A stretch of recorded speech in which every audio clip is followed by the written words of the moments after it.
The morning Eric Forrester called the executive meeting, the air at Forrester Creations shifted. The staff sensed it. Designers glanced nervously across drafting tables. Assistants whispered in hallways. Executives paused outside the conference room, unsure whether to step in.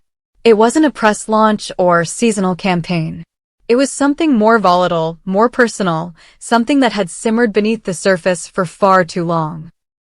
When Eric stood at the head of the table, surrounded by familiar faces, Ridge, Steffi, Thomas, Hope, Brooke, and Carter, his expression was resolute.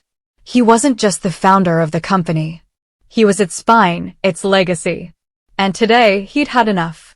If Ridge cannot clarify his future, with Brooke, with Taylor, or alone, Eric began, voice cutting through the room, then I can no longer allow him to remain at the center of this company's leadership. His indecision is infecting every part of this business. A pause. Effective immediately, I'm appointing Steffi as acting CEO of Forrester Creations. Silence. Even Ridge didn't speak at first. His mouth opened, but no words came.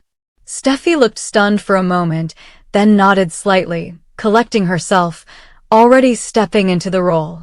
Thomas leaned forward, clearly intrigued by what this shift could mean for his own ambitions. Hope, sitting beside him, turned her eyes toward Ridge, half expecting him to object, to reclaim control. But he didn't. That was the problem. He never did. Eric didn't wait for anyone's approval. This company is a dynasty, but it's also a business. And we've let it become a stage for personal drama. That ends today. Steffi knows what this brand needs. And until Ridge can decide who he is outside of Brooke Logan or Taylor Hayes, he'll be better off with fewer responsibilities. The impact was immediate. Within 24 hours, Steffi called new department meetings. She began reviewing departmental budgets, project timetables, and team assignments. She was strategic but swift, professional but assertive. And among the first positions she announced for review was the position of creative director. Thomas assumed it was his. By name, by birth, by experience. He had poured himself into the collections. He had proved himself again and again. After the failures, the scandals, the breakups, he had earned it. Hope, however, had a different view. I've co-led the most profitable brand in the company for the last 5 years, she reminded Steffi privately. Hope for the future is Forrester's progressive face. If anyone is going to lead creatively, it should be me. But Steffi didn't make promises. She gave them both the same answer: impress me, convince me. And with that, a creative war ignited inside Forrester Creations. Thomas and Hope began dueling not just for Steffi's favor, but for control of the future of the company's artistic direction. Thomas, backed by Steffi's belief in Forrester blood, leaned into tradition, architectural lines, bold silhouettes. His sketches echoed past eras of Forrester elegance, but with a harder edge, sharper and more masculine. His design language was legacy on steroids. Hope responded with something else entirely. Softness. Innovation. Sustainability. She integrated modern fabrics, subtle gender-fluid tailoring, youth culture influence. Her vision wasn't just about fashion, it was about purpose, politics, platform. She didn't just want to clothe models. She wanted to redefine identity on the runway. Design rooms were divided. Interns whispered about which side was rising. Models were pulled between fittings. The sewing team found itself receiving 2 versions of the same garment from both creative teams. Carter was forced to step in to avoid logistical disaster. Meanwhile, Ridge spiraled. Watching his daughter rise, watching Hope and Thomas battle for a crown that had always been within his control, he felt the sting of his own inaction. Brooke, too, stood at a strange distance. She hadn't returned to Ridge's side. She hadn't reclaimed her seat. Instead, she observed the chaos from the sidelines, almost with a knowing look, as if this, too, had been part of her plan. And perhaps it was. Because in letting go, Brooke had gained something Ridge hadn't expected: clarity. She wasn't lobbying for Eric to reverse the decision. She wasn't intervening in Hope's campaign for creative director. She simply worked, appearing at board meetings, consulting with international partners, organizing brand partnerships, without drama, without Ridge. And it drove him mad. Steffi, now in full command, tightened operations. She held a closed-door meeting with Thomas and Hope and gave them both an ultimatum. You have 1 week. 1 mini collection. 3 looks each. We'll present them side by side. The board, myself, and key executives will vote on which vision will lead our next season. The announcement hit the company like lightning. Thomas doubled down, isolating himself in his studio, working late nights, forbidding distractions. He pulled Zend in to assist, maximizing Forrester resources. Hope, meanwhile, brought in external collaborators, young, viral designers from Europe, digital-first creators, sustainability experts. She didn't just want to win. She wanted to disrupt. As the day of presentation neared, tensions cracked. Thomas accused Hope of using politics to disguise mediocrity. Hope shot back, "You're still designing for a fantasy that only exists in your head. Fashion is real now. It has to mean something."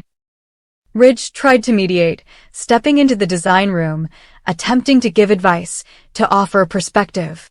But neither of them listened. The ground had shifted. His voice no longer held the same authority.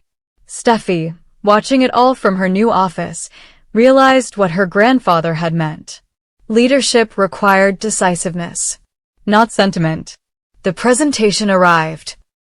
Held in the main Forrester showroom, with key investors, media partners, and senior board members in attendance, the event became more than just a creative pitch. It became a referendum on the future of the company. The lights dimmed. The music swelled.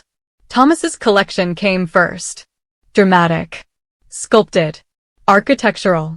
Stark black and white with flashes of red. It was powerful, almost intimidating. It received polite applause. Predictable admiration.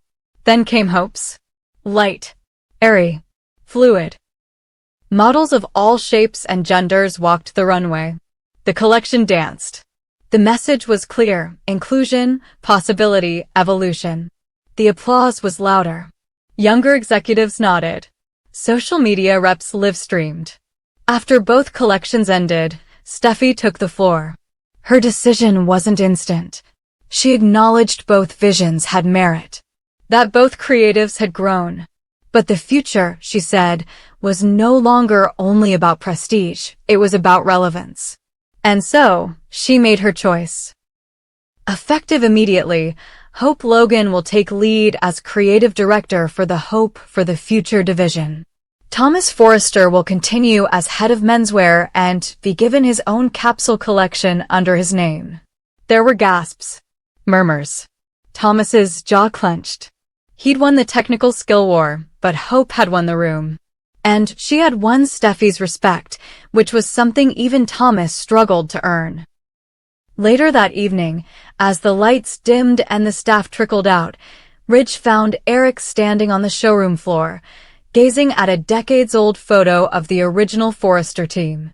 "You were right," Ridge said quietly. Eric turned. "About what?" "I didn't choose. And the company chose without me." Eric nodded. "You always said destiny would decide." "Well, it just did."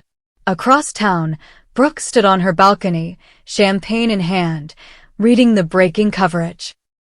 Hope Logan named creative director after Forrester Power Shift. She smiled to herself. Steffi may have taken the CEO title, but Brooke had something better: a daughter shaping the future and a legacy that no man could define. In a world built on love triangles, legacies, and loyalty tested to the brink, Brooke Logan had always been at the center, sometimes the victor, sometimes the villain, but always the spark that ignited the Forrester fire. But this time, with her heart tugged in familiar directions and the spotlight of judgment brighter than ever, she saw the trap laid before her. A trap not of Ridge's making, but of Steffi's. It became clear. Every public confrontation, every veiled comment, every calculated piece of advice coming from Steffi wasn't just about protecting her father or supporting Taylor. It was about destabilizing Brooke, making her reactive, emotional, petty. It was a war of perception.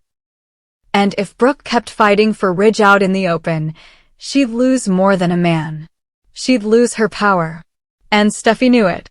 So Brooke changed the game. In an unannounced press appearance held at the Forrester rooftop garden, usually reserved for brand launches and celebration parties, Brooke stepped up to a single microphone with no Ridge by her side, no Logan sisters flanking her, no dramatic soundtrack swelling in the background. She stood in a tailored, commanding Forrester original and smiled, stunning the small crowd of fashion media, lifestyle bloggers, and close family friends. "I've decided," she began, her voice calm but resonant, "to take a step back from my personal pursuits and focus on something bigger, empowering women, especially those who've been told their best years are behind them." The audience murmured, "That's not who I am. That's not what this life has taught me." And I believe it's time women over 50 are seen as leaders, creators, and voices of change, not just accessories to someone else's journey. When asked specifically about Ridge, Brooke didn't dodge. She answered, "Ridge Forrester is, and always will be, someone I love deeply. But I will not stand in the middle of a battlefield just to prove that love. I'm stepping back, not out of defeat, but by choice. If something is meant for me, it will find its way back." The headlines wrote themselves within hours. Brooke Logan steps out of Ridge's shadow. The Logan legacy, from runway to role model. Brooke Tio Steffi. "I'm not playing your game." Ridge watched the broadcast from his office in stunned silence. At first, he thought she was bluffing, that this was just another emotional move. But the more she spoke, the more her confidence struck him like a wave. She wasn't pleading. She wasn't fighting. She was free. And the strangest thing happened in Ridge's chest. Not relief. Not guilt. But a gaping emptiness. As if someone had knocked the air out of the room. For the first time, Brooke wasn't chasing him. And for the first time, he didn't like the feeling. Steffi, who had fought so tirelessly to reinforce her mother's position beside Ridge, found herself unexpectedly disarmed. Without Brooke in the spotlight, there was no target. No opponent to corner.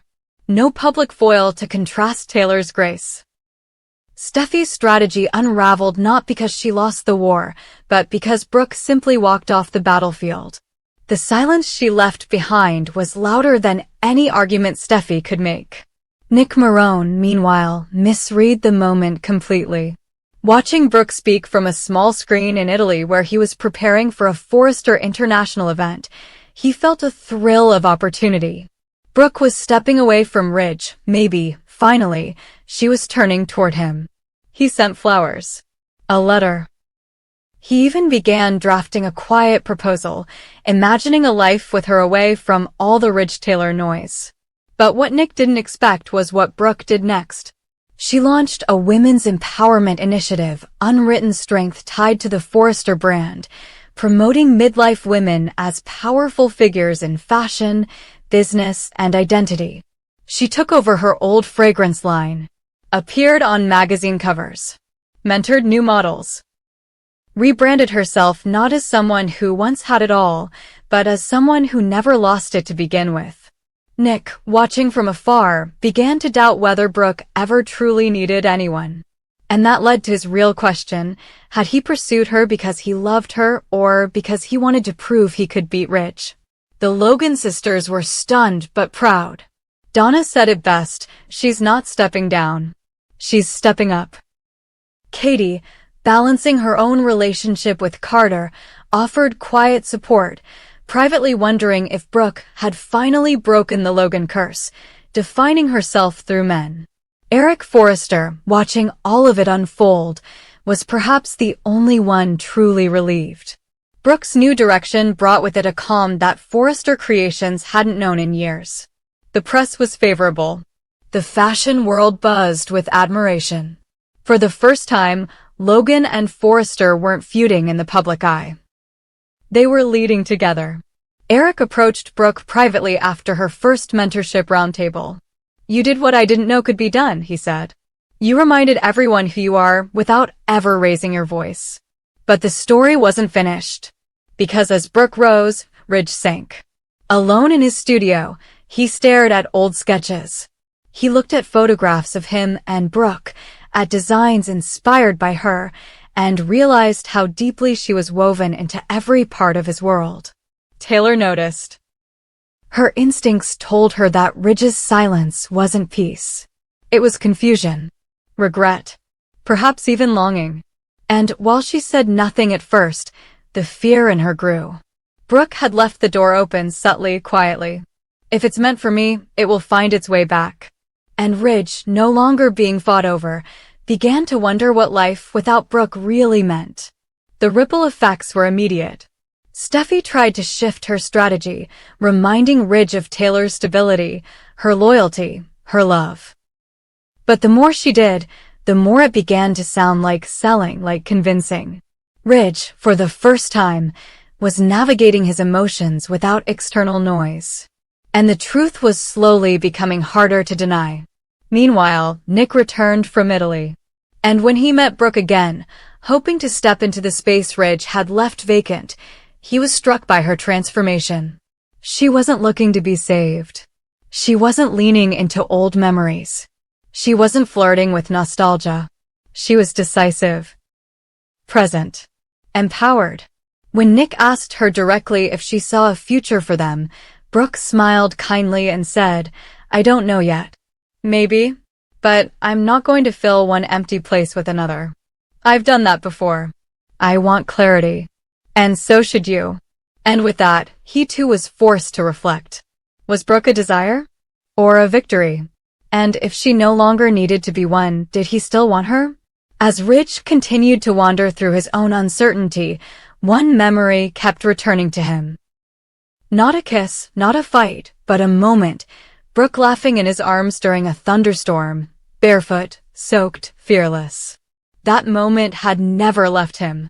And now that she was gone, truly gone, he realized she wasn't waiting for him anymore. She was inviting him to grow, to become worthy, not by default, but by design. And in the Forrester world, nothing could have been more destabilizing than that. Brooke didn't just walk away from Ridge. She redefined the entire board. And now everyone, Ridge, Steffi, Nick, was left scrambling to catch up.